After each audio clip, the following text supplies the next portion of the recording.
साथियों, आज फिर एक नई कविता के साथ उपस्थित हुए हैं आप सबके बीच। ये कविता भोजपुरी में है और आज़ादी पर है, देश की आज़ादी पर ये कविता लिखी गई है। इस कविता का शीर्षक है आज़ादी के जे लड़ लड़ाई। आइए इस कविता का शीर्षक आज़ादी के जे लड़ लड़ाई कविता सुनाते हैं।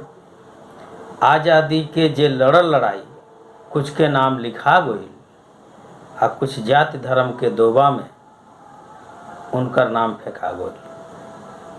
आज़ादी के जे लड़ लड़ाई कुछ के नाम लिखा गई, कुछ जाति धर्म के दोबा में उनकर नाम फेंका गई।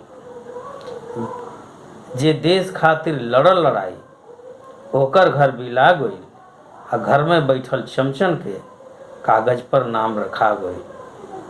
कुछ जाति धर्म के दोबा में उनकर नाम फेंका गई। गैलन वीर सपूत आपन गीत सुनाई, गैलन वीर सपूत आपन गीत सुनाई, आ टोपी वाला उजर लोर बहा गई।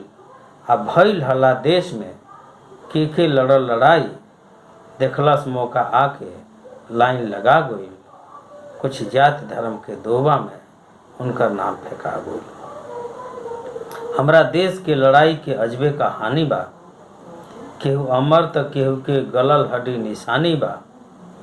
बचल विदेशी हल गइल देश के पानी में, आ धुरतन के इतिहास लिखा गइल। कुछ जाति धर्म के दोबा में उनकर नाम फेंका गइल। अंतिम पंक्ति बा, स्वतंत्रता के गीत और बजल सहनाई, स्वतंत्रता के गीत और बजल सहनाई, आलूचन के माथे पगड़ी बन्हा गई। कबले भूत के ई गठरी पोस के धराई, कबले भूत के ई गठरी पोस के धराई, इन्हीं से इतिहास के पन्ना नसा गई। आ कुछ जाति धर्म के दोबा में उनकर नाम फेंका गई।